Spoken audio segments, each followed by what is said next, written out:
What is up, Packers fans? Welcome back to the Daily Draft. I'm your host, Ross Uglem, the publisher of Packer Report. And today we are continuing our 24/7 sports series, breaking down the Green Bay Packers draft picks with the guys that covered them in college. And joining me now is Jamie Plunkett from 24/7 Sports. What is the name of the TCU site on 24/7? We're over at hornfrogblitz.com covering all of our TCU athletic stuff. So what is it that you cover? Who are you? How long have you been doing this? Just give us the quick bio. Yeah, I'm Jamie Plunkett. I've been covering TCU athletics for about 10 years, the last 2 of which have been with 24/7. I cover TCU football, basketball, baseball, the whole gamut. TCU's got a large athletics department with 19 programs in it, and we try to cover all of it to the best of our ability over there. Okay. Savion Williams, older guy. It's interesting. There's guys I have the North Dakota State site. There's guys you cover their recruitment.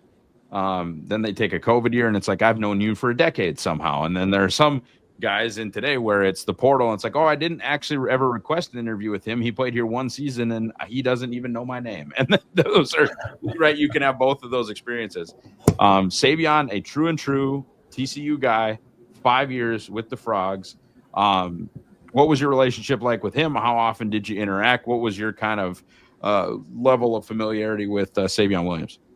Saw him all the time. Knew him as a high school recruit coming out of Marshall, and he was part of the same recruiting class as Quentin Johnston here at TCU. And so those were kind of the 1-2 punch of recruits in that class. A really nice wide receiver grab for the Frogs. But he's a more quiet guy than Quentin. He's likes to stay to himself.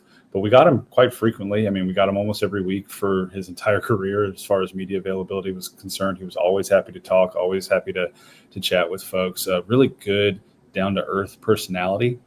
And he's a totally different person when he steps on the football field than he is off of it as far as his attitude and his ability to chat people up. So the Green Bay Packers are getting an incredible human being. I don't know if you know much about Savion as far as his family is concerned, but he has a young daughter who had to undergo some pretty significant surgeries when she was only 3 months old. And so he missed a good chunk of fall practice and some spring ball at times because of doctor's appointments and stays in the hospital with his daughter. And yet he was still able to the best of his ability, compartmentalize a lot of that and go out and compete to the highest level on the football field. So he's a really big family guy, loves his daughter, loves his fiance, and is meticulous about his approach to the game of football as well. That's awesome. Yeah, that'll fit right in Green Bay. Obviously Green Bay is football. Football is Green Bay. Not a ton of distractions, and for him to already be a family man, that's gonna work out just fine for Savion.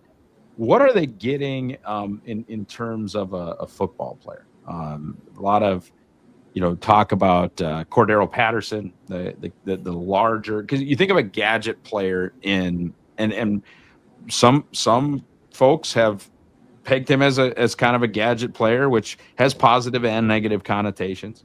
And some folks think he can make it outside as a true wide receiver.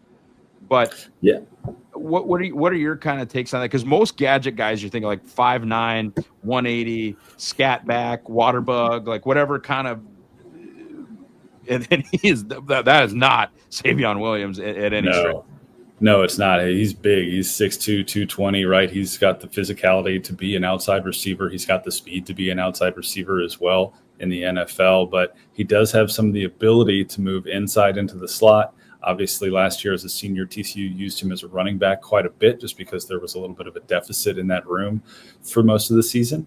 But he is a big physical receiver capable of getting open down the field, has some issues with drops from time to time, doesn't quite always watch the ball in to his hands, but he is, when he has the ball in his hands, a very dangerous weapon for whoever he plays for. And I think one of the things that I appreciated most about watching him, he and Jack Besh, it was another TCU receiver that went in this draft to the Raiders, both brought this sense of physicality to the wide receivers room where not only when they had the ball in their hands were they incredibly hard to tackle, but they love to block downfield. So when you talk about Savion Williams and his physicality, it extends beyond when he has the ball in his hands, he loves to get on the edge, set the edge for running backs, break things open for fellow wide receivers, and just be a physical presence with and without the football. Yeah, Jack was one of my favorite prospects in this whole class. I loved Jack, and Savion was interesting to me because this is the first real draft capital they have used on a player of his type ever. I mean, in for this administration, like that, the Wildcat QB athletic freak that maybe needs to refine other parts of his game. That's new. I want to ask you two questions about him as a football player before we move on. The first one would be the hands thing, because he's funny. He makes some of the most spectacular catches, specifically contested catches, that you will see. And then you will see passing attempts where it looks like he is like fighting the football. He was a very frustrating watch, because there were 3 plays where I'm like, this guy's going to be second team all pro. And then there were reps where I was like, is he going to make the team? And it was just like this watching. What were your thoughts on some of the issues with his hands? Yeah, I mean, there were definitely a few moments in big games where you just have to come up with the football, and he didn't. One that comes to mind last season was down in Waco against Baylor. It's a back and forth game in the fourth quarter, and he lines up to the left of the quarterback at the running back spot and just hits a seam route and is completely uncovered, 40 yards downfield, ball dropped in a bucket, and he just can't hang on. And you catch that football, TCU probably ends up winning that game, and they come away with a loss there.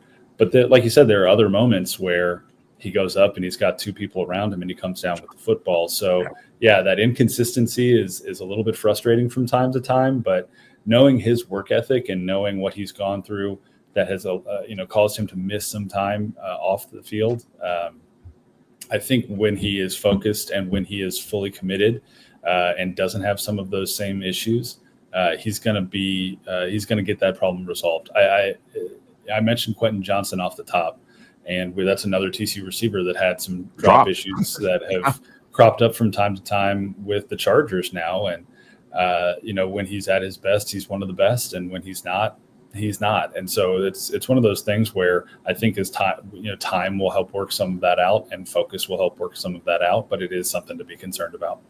Yeah, and I don't want you to necessarily sell him to me, because that isn't your job. But as somebody who definitely had him ranked lower than when he went, but at the same time, I was like, well, that's really interesting. It's interesting that they're looking at this type of player. Savion's 23. He's going to turn 24 during the season. That is darn near like grandfather status for a rookie. It just is. Yeah. So why would I believe, and I'm not trying to be negative, I'm just saying, like, why would I believe that there is significant development ahead of Savion when there are guys 3 years younger than he is that are in the same rookie class? Sure. I mean, that's a great question, and it's definitely something that we're going to have. I think time will ultimately answer. But one of the things that I can think of is look at who he was playing behind at TCU. Right, he was playing behind a first-round pick in Quentin Johnson, and Johnson had some of those same issues. Savion and he are very close. But one thing that I do know about Savion is he's one of the hardest workers I've ever met. And I know that that's a cliche, and that a lot of people say that about a lot of players, but in the reality of the thing, he's one of those guys that was always out there working with his quarterback after practice, having to turn the lights on because it was getting dark, those kinds of situations where he just wants to play football and he wants to be the best. And I know that you could say that about a lot of guys in the NFL, but I truly think that when you have that mentality and that attitude, development never stops. And there are guys that get to the level and then they coast and maybe they slack off a little bit and they don't actually reach what their peak could have been. I don't think that's going to be the case with Savion. I think he is going to get every little bit of juice he can out of the squeeze, and the Green Bay will benefit from that. So we talked with a writer from Horns 24/7 and Green Bay taking Matthew Golden.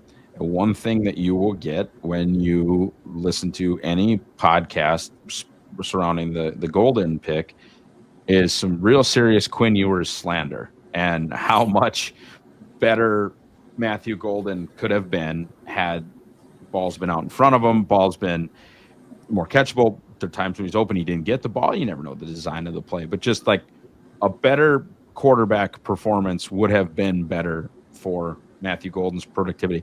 What was the level of quarterback play at TCU during, the years where he wasn't behind QJ? And I get that QJ just went last year, but it's not like Savion didn't get any looks with Quinn. I mean, he had 41 catches in 2023.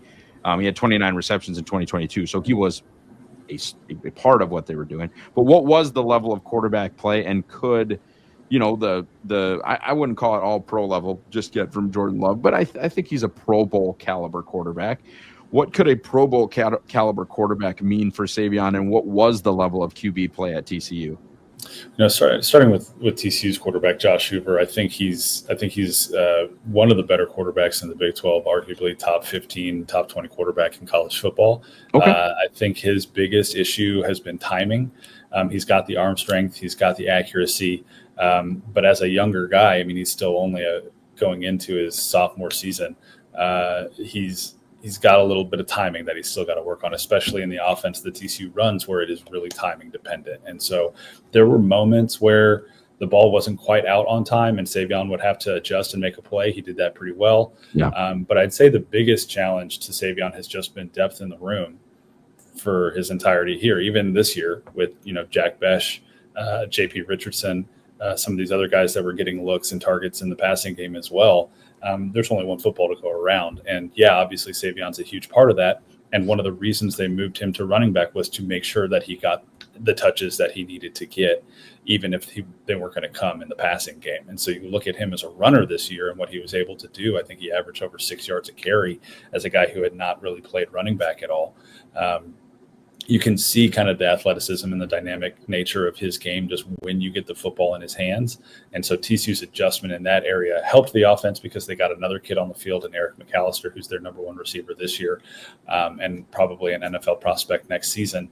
But really, when it comes down to it, as far as quarterback play, I think what a guy like Jordan Love will be able to do for him is Jordan Love's known for his timing, known for his accuracy, is able to get the ball out to guys at a high caliber level.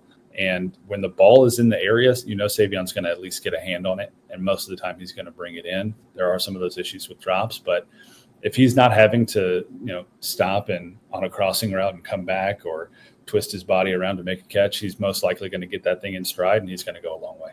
Yeah. He had some of the most fun. It just, man, defensive backs just wanted no part of it. Like bouncing off him. I mean, that his ability, and it's not like he runs like a running back because he's longer than that. I mean, that's where I think a lot of the Cordero Patterson comps come. How do you think, because you're definitely looking for, when you draft a 23-year-old, you're not like, oh, in 3 years it might be something. No, it needs to be something now, especially when you're drafted in the top 100. What do you expect? How do you expect Green Bay to use him? How do you expect him to succeed, if not in year one, for sure in year two? I think he'd be really good in that get you 8 first. If you need a first down, get it to him over the middle kind of situation. Have him run a little bit of that wildcat, have him run out of the backfield a little bit and just come out of routes in the backfield, hand it off to him, let him hit an edge, whatever you need to do just to get the ball in his hands and let him make an impact with his physicality. I think that's the way to go, especially with the wide receiver room that Green Bay has, where it's got a lot of depth, it's got a lot of speed. Get the ball to him in short down situations, get him to him close off the line of scrimmage, and just let his physicality work from there. I think red zone's going to be big. I think his ability to block, because I'll give Matthew Golden this. He tries, but he's 5'11", 190. Yeah. You got Josh Jacobs. They love the way Christian Watson blocked. He's probably not available until week 10. But Jaden Reed just doesn't block. He's a slot receiver. But you look at the way that Wicks gets after guys. You look at the way that Tucker Kraft gets after guys. I think Savion Williams could certainly be, if they're going to rotate, if he's in there on early downs, he could really help move guys in the perimeter running game. I absolutely agree. Last thing, and it's kind of, I mean, to a degree you've answered this already, but it's how we close each show. And it's sometimes a tough question to answer. But what are Packers fans getting in Savion Williams? A good dude. Just frankly, a really good dude. He's quiet off the field. He might not be the best interview as far as how much he talks, but he is a solid human being. He takes care of business. He's not a problem off the field. Family man who just wants to play football. And I think that attitude and that mentality is going to fit in so well in Green Bay, where it's just, hardworking folks who like to get down to business and take care of their families. I think he's going to fit in really well up there. Jamie, thank you so much for your time. Thank all you folks for watching or listening. If you're on the podcast side, drink Badger State. Thank you for buying the draft guide, and go Pack Go.